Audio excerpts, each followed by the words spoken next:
Dakar, 21 juin, revue de presse de l'agence de presse sénégalaise APS. Les quotidiens reçus vendredi à l'agence de presse sénégalaise ont largement mis en exergue la volonté affichée du président sénégalais, Bassirou Diomaye Faye, et de son homologue français Emmanuel Macron, de donner une nouvelle impulsion au partenariat entre Dakar et Paris basé sur le respect mutuel. En déplacement à Paris, jeudi, dans la capitale française où il a participé à un forum mondial consacré à la souveraineté vaccinale en Afrique, à l'initiative Gavi, l'Alliance du vaccin, le président de la République Bassirou Diomaye Faye a eu un entretien avec Emmanuel Macron. Les deux chefs d'État ont évoqué au cours de cette rencontre les défis communs à relever pour poursuivre et renforcer la coopération entre leurs deux pays dans les secteurs qui contribuent à une plus grande souveraineté du Sénégal, selon un communiqué conjoint. Axe Paris-Dakar, en quête d'un nouveau souffle, affiche à la une Sud Quotidien qui souligne que le président de la République, Bassirou Diomaye Faye et son homologue français, Emmanuel Macron, ont eu hier, jeudi 20 juin, leur premier tête-à-tête depuis l'investiture du chef de l'État sénégalais.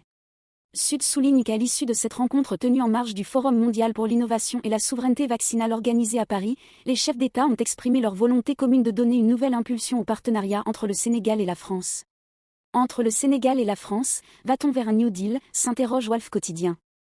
En tout cas, le président Diomaye a exprimé la volonté commune des deux pays d'œuvrer à la rénovation de ses relations en les adaptant aux mutations actuelles, écrit Walf qui titre « Coopération franco-sénégalaise vers un New Deal ». Diomaye-Macron, un pari gagnant-gagnant, s'interroge à son tour Vox Populi indiquant que Bassirou Diomaye Faye et Emmanuel Macron veulent renforcer la coopération dans les secteurs qui contribuent à une plus grande souveraineté du Sénégal.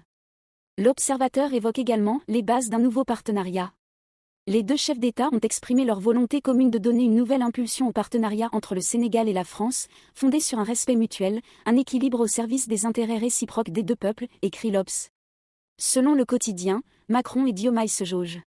Carte sur table, lors de la rencontre Macron-Diomaye, à l'Élysée, dit Busby. Le journal souligne que, pour une première rencontre à Paris, autour d'un déjeuner, les présidents Diomaye et Macron se sont promis de donner une nouvelle impulsion à la coopération entre la France et le Sénégal. Dans ce premier tête-à-tête, d'hier, outre les domaines comme l'agriculture, la formation, l'énergie, le successeur de Macky Sall n'a pas posé sur la table des dossiers sensibles touchant la souveraineté, précise la publication.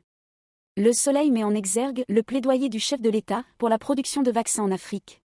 Au Forum Gavi de Paris auquel il a pris part hier, le président a plaidé pour la souveraineté vaccinale du continent en prenant l'exemple du Sénégal et de l'Institut Pasteur de Dakar, pionnier en la matière en Afrique, rapporte le quotidien national.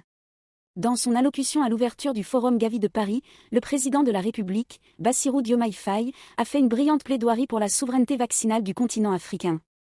Il s'est appuyé sur l'exemple sénégalais avec les exploits de l'Institut Pasteur de Dakar qui produit des vaccins depuis plus d'un demi-siècle, note la publication.